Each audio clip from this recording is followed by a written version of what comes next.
Got some new insight this morning on how effective the JCPS weapons detection system has been this school year. According to an open records request WHAS11 filed, that new system has caught 11 different weapons so far. Those weapons included knives, guns, and stun guns.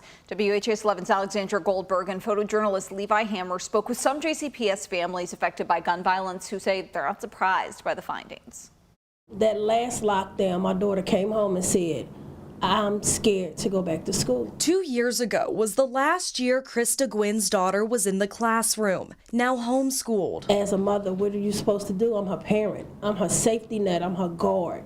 I pulled out of JCPS. I felt as though JCPS could no longer do anything for me as far as protecting my child. She was pulled out of Jefferson County Public Schools out of concern for gun violence on campus. JCPS installed these weapon detection systems last year to catch weapons before they came in. Through a WHAS11 News open records request, we learned that since last school year, 10 total weapons were found, 7 knives, 2 stun guns, and 1 handgun confiscated at PRP High School in February. A total of 11, including a gun found in a student's backpack at Male High on September 11th, which was not included in the records. 1 weapon is too much, but 11, honestly, I think it's low, but that's still too many. I thought they would have been a little higher, to be honest. Will Pitts is an anti-gun violence activist, and his cousin was critically injured in a shooting at PRP High School near this football game on Sunday. What you see is actually true.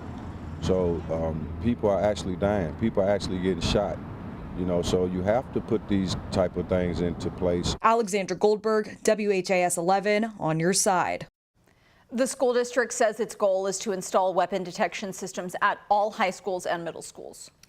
The man who crashed into a Nelson County bus after he stole a car and led police on a chase will be sentenced today. 29-year-old Ricardo Gray pleaded guilty to stealing a truck from a Walmart parking lot back in March.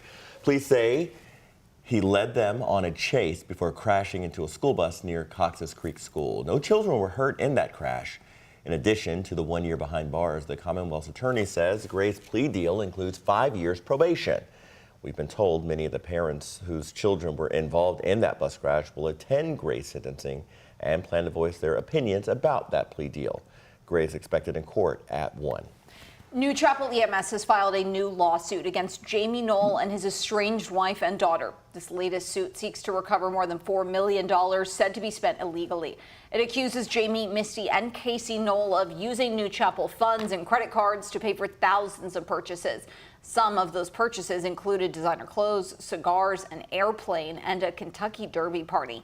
New Chapel's attorneys are calling on Knoll to pay back 3 times the amount New Chapel says it lost. They're also asking that Knoll and his family be prohibited from selling any asset purchased with New Chapel funds. And all of this comes as some of Jamie Knoll's alleged victims prepare to testify.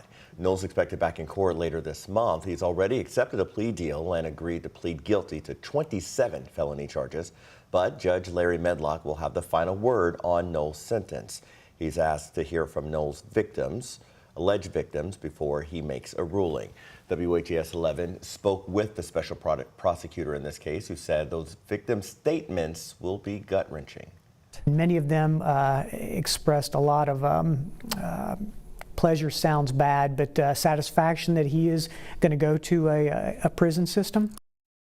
The prosecutor said 19 people are currently signed up to give those victim impact statements. Judge Medlock will hear from them at Knoll's sentencing hearing, which is set for October 14th. We now know the identity of a man shot and killed in the Park Hill neighborhood Monday night. Police say they found 18-year-old Darrell Moxley Jr. outside a home on Bowling Avenue with gunshot wounds. He died at the scene. Right now, police are working to determine a motive and suspects.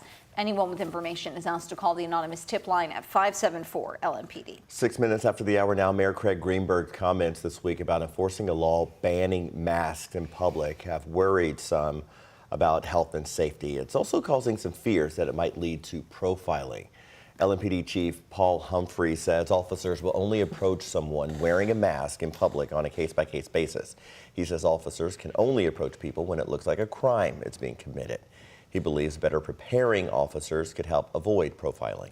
You combat profiling through information.